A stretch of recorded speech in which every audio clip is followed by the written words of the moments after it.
Hi, and welcome to HRS 5450, Assistive Technology for Sports and Recreation.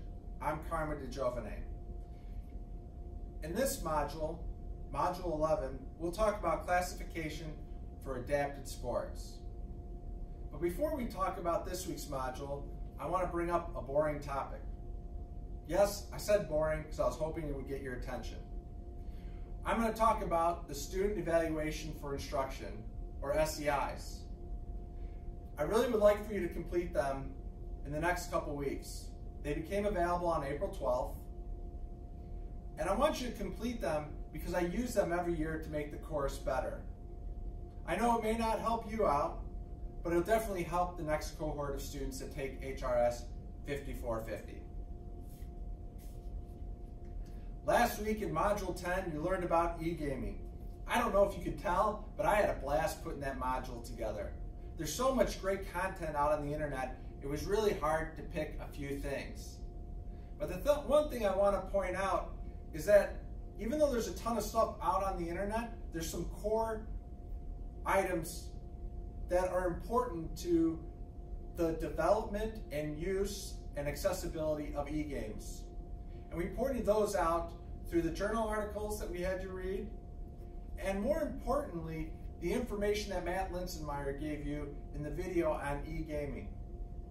I really like that presentation because he does a couple things. He talks about the history of e-gaming, he talks about accessibility features in e-gaming, and then he talks about the role of the clinician in the assessment process and the implementation process, and where that line in the sand, if you will, is between just playing around with the toy and actually providing a service to the individual.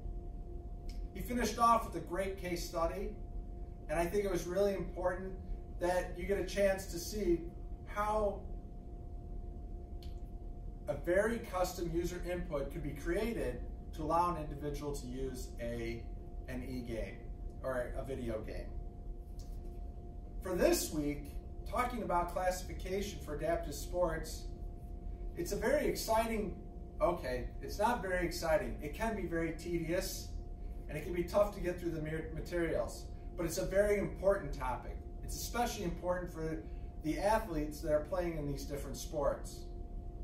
Kevin started a great job of introducing classification in the wheelchair rugby video.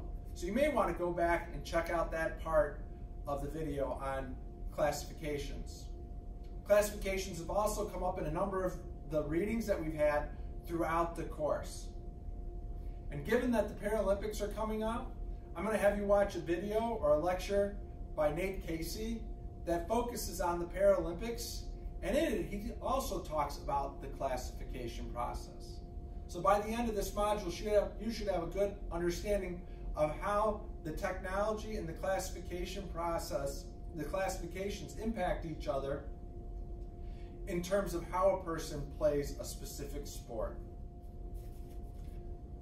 So once again, go out, complete your SEIs sooner rather than later. If 80% of the students in this class complete their SEIs, I'll give all students 5 extra credit points for the class. Have a great week and enjoy the videos that I provide for this course. Thanks.